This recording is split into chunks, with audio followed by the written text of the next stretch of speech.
Welcome to the Restoration Group podcast, where we are sometimes silly, but we are always serious about investing in Oklahoma City leaders who desire to integrate their work into their Christian faith. I am your host, Clay Steves.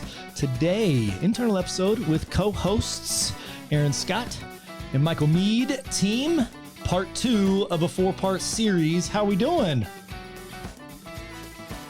Wow, what just happened? Unbelievable. No, we can't start over. We're authentic. Your body language very much led me to think you were about to speak. You kind of like leaned in and like it was a mouth thing. I was like, oh, she's about to say something. I am personally feeling very aware. Very aware of the silence that we just had. How uncomfortable the situation is. Fantastic. Well, okay. So this is episode 2 of a 4-part series on self-awareness, right? Self-awareness in the workplace. And today's episode is going to be facilitated and led by the one and only Aaron Scott. So Aaron, I'm just going to let you take it from here and set the stage for us. I'm still on my self-awareness journey. Michael's feeling very aware, but I'm on a journey. That's why I didn't know what to say earlier. Yikes. Okay. Oh, I love it. So today we are going to dive a little bit more into a specific self-awareness tool, drum roll, but not really, because I think it'll be really loud in the mics. I don't know. You could try it. It's probably terrible for the audio. That's going to be terrible, but we're going to like it anyway. Myers-Briggs. Yeah. Okay. Wait, so you're going to put me in a box. That's what we're doing today? That's what we're going to do on all 3 episodes that are coming up. And so look forward to that. Can't tell, we're joking. That was a joke. All right.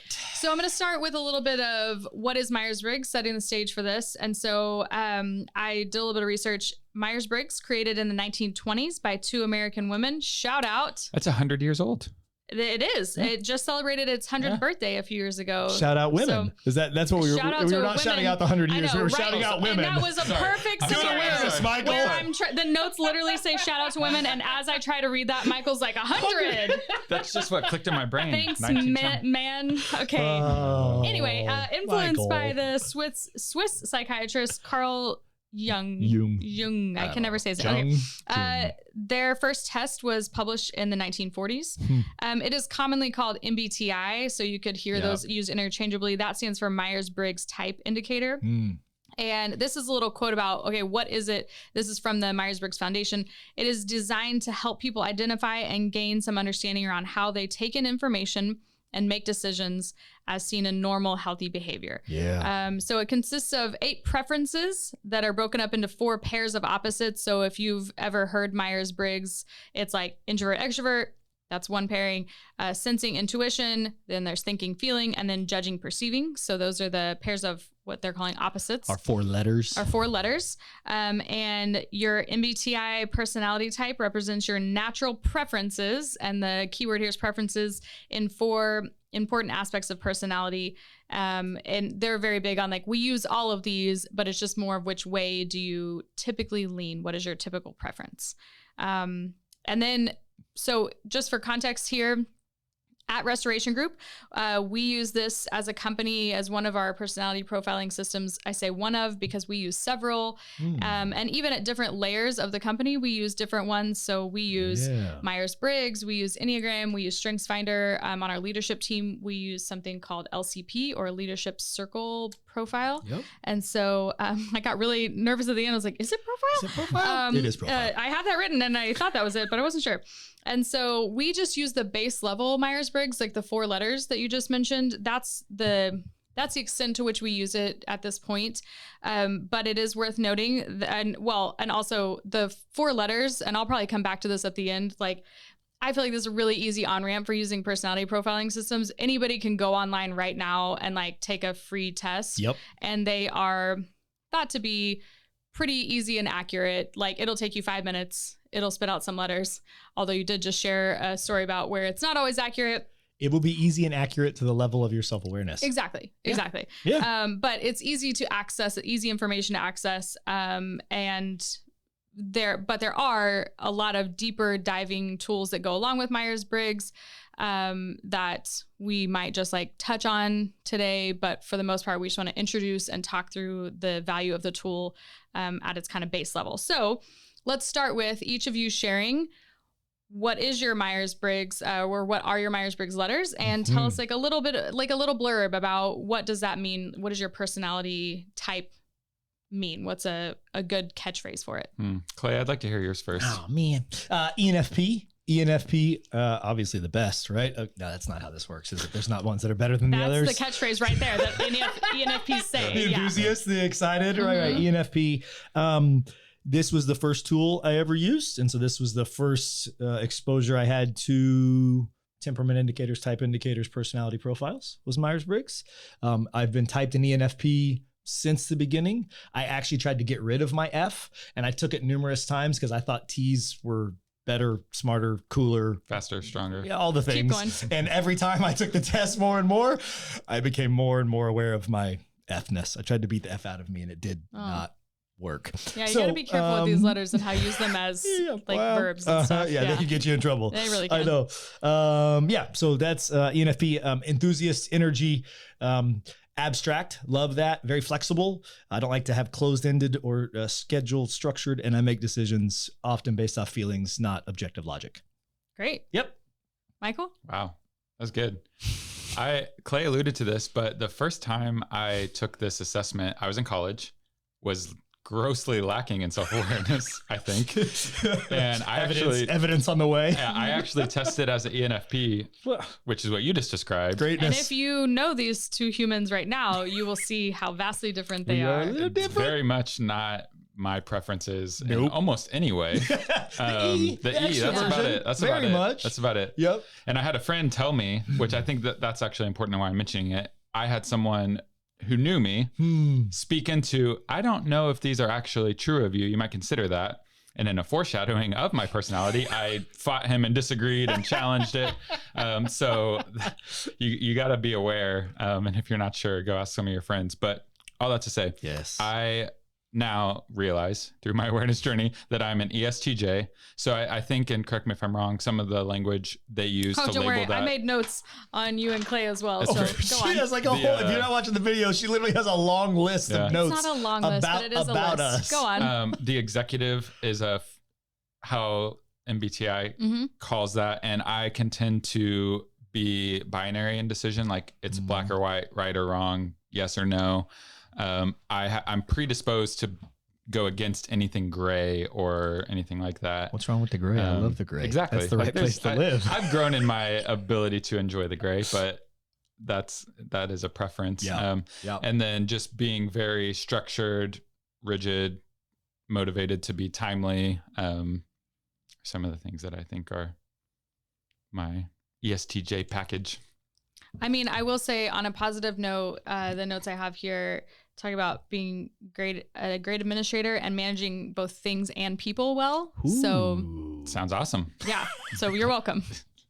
You owe me a compliment at some point. So. What about you? Okay. So I test as an ESTP. I've pretty commonly tested, I think probably very early on, I tested as an ESTJ, which goes into some of the more deep dive parts of MBTI. They have something called the Step 2, which I'm a huge fan of because it addresses all of these things that if you take just the base level MBTI test, or maybe you've heard someone talk about theirs, and you start to read more and you're like, that doesn't describe me, or that doesn't describe that person. And that's where all the gray nuance comes in, of that very few situations and people in life are in fact binary. You know, there's just a lot of context. There's a lot of, and even season to season, you know, maybe there were parts of your personality that lent itself more to some of those preferences when you were in college versus now in a different stage of life. And so MBTI talks about a lot about preferences. And so within each set of letters, so within like your E or your S or whatever, there are actually like 5 subsets of things that then there's a sliding scale between those things, and it helps address some of these things. So to give an example, very early on, I tested as a J, which honestly, from like, especially early on working with people, I think a lot of people might type me as a J. And J meaning very scheduled, correct. Very structured. Yes. I just some context there. Yeah. So a J versus P, this is a pretty surface level way to describe it, but it's typically looked at as like the organized versus the not organized person, like the flexible person. The flexible person. A lot of times people will say things like, oh, you just look at someone's desk or their office or their house or their car or something. And that's not true. And that's where these preferences come in, because I did test as a J because I do have a lot of things that fall in preference, specifically organizing things that fall what is considered in preference with J.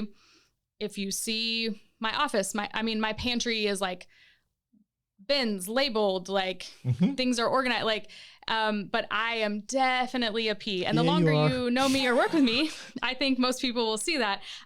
Shout out to Jared Allen, because he and I can bond over that. It's like, we just want to keep the options open. We just want to, and the flexibility, like you have the ability to just move things around, change schedule. Like it's fine with me. Like it doesn't bother me. You thrive in it. And I honestly used to think that everybody was like that, and then got very confused when people were very rigid and upset about things. So that's like that little even side point you make is massive. It's because I just had this, again, probably I'm thinking like college early, where it's like you just have these innate assumptions that maybe you haven't even articulated, but somewhere deep in there you subconsciously believe that everybody thinks like this or does this. Everybody sees the world like or schedules or orders the world the same way I do. Absolutely. It gets energy out like I do. Absolutely. So I have a lot of J preferences, but truly like I have more P preferences, and that's why I test as a P.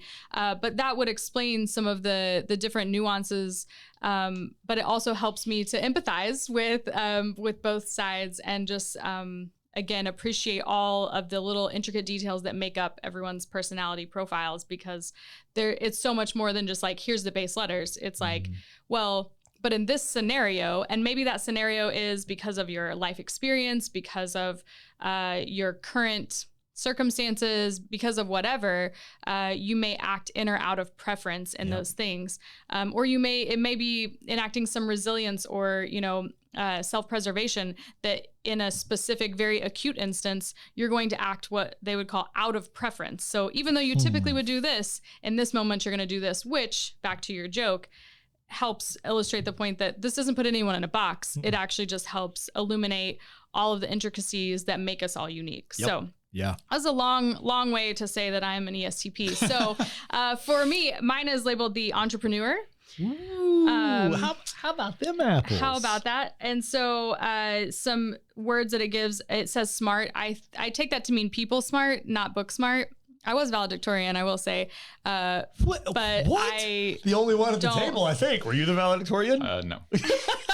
But I've never considered myself IQ, EQ, both. I've never considered myself book smart. I'm really, really good at like cramming for things and then regurgitating the information and then completely forgetting it. So anyway, I think it's more street or people smarts. There you go. And then energetic and perceptive. So I perceive that I can study for this test really quick before I take it and ace it. And I did. 2 a.m. to 4 a.m. and then we'll nail it. And then crush it. And then don't ask me 5 minutes later what it was about, because I don't know. I don't even remember it. Exactly. It was also smart of you to play the game you were playing by the rules that were prescribed to you, which is all I have to do well is regurgitate information. Yes. If you're in a different environment where the rules were different, you probably would have adapted to that in a smart way. Thank you. I appreciate that. Compliment. Yep. 1 for 1. We're even now. No more compliments coming your way. Here is great. Love it. This is good. All right. So we, again, we've used Myers-Briggs, I think, in our own personal lives in different timeframes and in different ways. Yeah. So I would love to hear from you guys just to talk about how have you specifically in the workplace seen it as helpful? And then maybe like part 2 to that question being, what do you see that Myers-Briggs brings to the table that maybe other personality profiling things or systems may not bring? I think my answer kind of is one answer for both questions, and that why it's helpful is also its value in bringing into the workplace. When we bring employees onto our team, everyone we bring on is in a completely different place in their personal self-awareness journey. Some people are young out of college, like I was in that case, and maybe aren't incredibly aware yet. And I would also suggest awareness and age aren't directly correlated. It's sometimes happens that way, but I know 40-year-olds. People are out of preference. I know 40-year-olds. How'd you slap me there when you went to the decades above you there, Michael? Sorry, no reason. It's an objective fact. So everyone is in a different place in their awareness journey. And I think this tool in particular is a really useful launching pad starting for if you are unaware or maybe not exposed to any type of awareness tools, I think this one is relatively easy to understand the basics relatively quickly.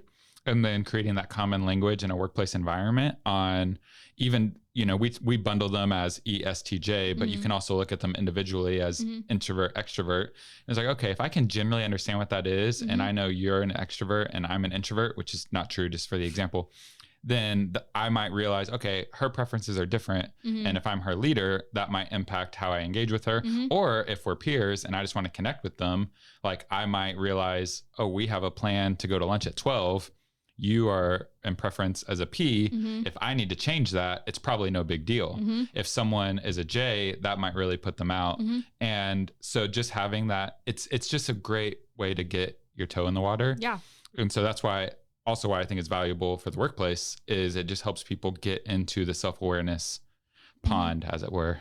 I love that you brought that up because I agree. It's an easy on-ramp. And I think sometimes as business owners or leaders, it's easy to hear phrases like, knowing your people, or, you said on last episode, being a student of your people or loving them well. And that can feel really overwhelming. And for someone who likes practical, tangible things, I think this is a practical, tangible way to care about your people. Like you don't have to, like maybe you're Myers-Briggs, you're a T, you're a hardcore T, you're not in your feels. And so you're like, I don't know how to be touchy-feely or care about my people. You don't have to be. You could just know them better. And the examples Michael gave, I think, are great ways to show value and to care about your people in a really practical way, because it says, I know who you are. And so I know enough about you to know that this would be meaningful to you versus this. That's good. What do you think? How have you seen this in the workplace? Oh, yeah. What do you think it brings to the table?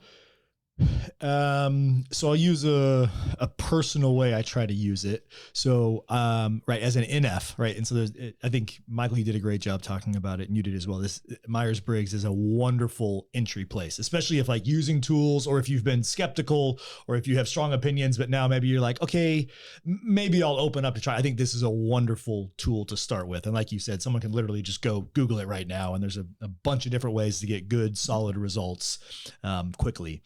As an NF, so that combination, I'm incredibly abstract. Intuitive and feeler. I am, and as an ENFP total, like I live in the abstract world. And so abstract is as real to me as concrete is. So like my thoughts are as concrete and factual as this table is right here. And so that fact I've learned about myself. And then I'm also incredibly, I'm a P, right? So I'm open. I think campaigner might be one of the ways we talk about ENFP. Is that one of your words? I think I saw it on your list. Campaigner. Yeah. I can, so I'm charismatic. I can convince people. I also do that to myself. So I can convince myself, because I'm in my head a lot. I think a lot. Abstract is real. I can convince myself over and over that an idea is a great idea. And I can massage objective things to tell. I'm not like lying to myself, but I'm telling a part of the truth, and I'm leaving out an elements of it to it because I'm enthusiastic and I like this part, and this part backs up my idea. And so I will convince myself that something's true. And so even recently we have had some strategic decisions I've been looking at, and I've been driving a lot of them, and I've had to stop and be like, okay, I need to bring my very objective. And honestly, I look for like, who are the T's? Who are my T's around me? Like very objective people who look at facts and concrete data to help me look at this, because I could likely be convincing myself and even falling into a confirmation bias, like, because I do love data, I do love facts, but I will very much take abstract things and look for the data to back those up, as opposed to letting the maybe the inverse be, to where the facts are what are driving the decision making. And so I'll go ask. I've asked both of you, and ask Mason has been another one I've gone to. Mason Maddox at Habakkuk, who's an ISTJ, and so he's the exact opposite of me. And I've always loved the fact that I can almost go to him on anything and get a different perspective. And so that's a real example in the last couple of weeks to where I've been wrestling some of these decisions and going to check myself about, hey, this is what I'm seeing, and I am confident I'm right. Am I convincing myself? Like, do you guys see the same stuff? Can you challenge this, tear it apart to help me make a better decision as a leader? So great awareness. That's good stuff. Yeah. I just to put some things in here, I really, as far as finding how to find this helpful, we've kind of talked about this, but I really think Myers-Briggs has one of the greatest spectrums of information that you can find. I think, like we've already talked about, easy entry point, like pretty low level entry point, compared to maybe some other person. Like I think about like LCP is like, you got to take like you got to take a half day off and work. You need someone to like, debrief you. Like you need a full like coach. And that's just for like the baseline, you know? So it's definitely not that. Myers-Briggs is like, again, Google it, take 5 minutes, take a test. Here's some information for you. But I think it goes to a really, it can go to a really intensely complex in a helpful way set of data. And some of that is, I talked a little bit about like step 2, preferences. And then there's a thing called core theory that talks about their big push is types versus traits. And when you think Myers-Briggs, we typically talk about what is your type? Like, I am, an ESTJ, an ENFP, whatever. But they talk about traits, and the thing that makes traits different than types is the degree to which you do this. It's similar to preferences, but it's the degree to which you think in abstract thoughts, because it doesn't mean that you 100% of the time are there, because sometimes you have to be able to access the other part of your brain, the other part of your, system there, but it's the degree to which you do things. And so as an example, going back to me being what they label as entrepreneur, ESTP, even within that, there's a sub of either assertive or turbulent entrepreneurs. And that kind of, even in and of itself, if you read the differences between those two, they're both still embodying most of the ESTP traits and some of those, smart, energetic perspective. Even like entrepreneur is like a lot of times out in front, like things like that. So they're both embodying those, but in very, very different ways. It's as I read through them, it reminds me of Michael has talked about in Enneagram talks about how he's an 8-wing 9, but wants to be an 8-wing 7 because they seem more fun. You're not wrong. We are. Valid. 7s are fun. Yeah, no doubt about it. But I feel a little bit like that. I think there are parts of the assertive core type that I think in certain scenarios, specifically like growing up playing sports or like some more physical challenges that I'm trying to look towards in the next couple of years, where I have those things, and the types or the traits there are like lots and lots of confidence, kind of just think that your way is the right way. Everybody else's opinion is like fair, but probably not as good. And the turbulent type, which unfortunately I don't want to be, but I think I more am, struggles more with insecurity. And we talked about in the previous episode about self-awareness going with inadequacy. Yeah. And I made a joke about I'm really good at that. And honestly, I think it comes from like, yes, overall, I'm like, relatively speaking, I'm probably more confident than the average person because of my personality wirings. But in the subset of people who have my same Myers-Briggs type, I'm probably in the lower half. And that is just an interesting way to splice the data to see that, like, compared to Michael, we're not the same Myers-Briggs, but for an example, I think Michael and I are different on that scale, but we still have a lot of similarities. So anyway, all that to say that I think there's a really wide spectrum of information that you can go with Myers-Briggs. And that's why I really, really like it, because I think it can be both an easy jumping off point and a really intense discussion to learn a lot about yourself and your teammate if you use it that way. So final thoughts, any final thoughts before we wrap up on Myers-Briggs? I'm just imagining starting off my Myers-Briggs journey on the tanning pavilion of a swimming pool. And it's like, oh, this is kind of nice. I could get into the shallow end and stand up and then keep swimming over to the deep end. And it can, if I don't ever want to leave the tanning bay, I can just stay. But it's an infinity edge that actually takes you onto the ocean. Yeah, I like it. Yeah, I'm there. That's what I'm visualizing as you're talking. I got you. I got you. Clay missed it a little bit, but I was there. Tanning what? Age gap. It's fine. I'll find you talking about it later on TikTok. My final thought, and I probably should have said this in the first episode. So hopefully all of you listen to the first one and come back to this one, is I once heard a leader talk about these assessment tools. Like we joke about the box and this, they actually can be divisive in relationships. And it's when one person has access to it and the other doesn't. And so I would just encourage that if you are, we've talked a lot about Myers-Briggs being a wonderful starting point, a wonderful entry point into these. If you're doing it, if you are married, if you have a close friend, you might take somebody with you and have them do it as well. Because when you gain awareness yourself, it's very natural to then begin putting things onto other people. Yeah. Very natural. We've all done it. I've done it. You don't want to, but it's I think an overflow. And so you have to be disciplined not to. And so I just encourage you to take somebody with you. That's really good. As is Myers-Briggs, wonderful starting point. Take somebody with you if you're jumping into it. No, I'm really glad you brought that up because I agree. Someone who's close to you personally, but especially if you're bringing this into the workplace, taking your leadership team with you, it's only going to increase your ability to work together, increase your ability to problem solve, and I think likely make your business better the more you do that together. So I'm really glad you brought that up. Yeah, and reach out to us because we love to walk with people on these journeys too. Yeah. Side note, we have, that is one of the services we provide as Restoration Group is that we actually will walk through some of this with you as a leader and then with your leadership team or with your entire team, whatever your preferences or wherever you are on that journey. And so it's something that we are still on a journey learning, but we love to walk through that journey, especially for teams or businesses that are just starting that. It can feel really overwhelming. Like, how do I get this started? And honestly, sometimes it can kind of feel awkward as the leader to come in and say, okay, we're going to start doing this thing now. As opposed to, let me bring in some people who have dedicated time and energy into kind of vetting this out and have worked through how this can look in a team setting and like, let's go through this together. And so I think there's a lot of value in doing that with a third party. So glad you brought that up. All right. Well, I'm going to wrap us up in just a second with our verse for the episode. Teaser though, our next episode, part 3 of our 4-part series will be over Enneagram. So we'll see if that's the most listened to one. I find that to be the current like society most popular personality profiling tool. So we'll see.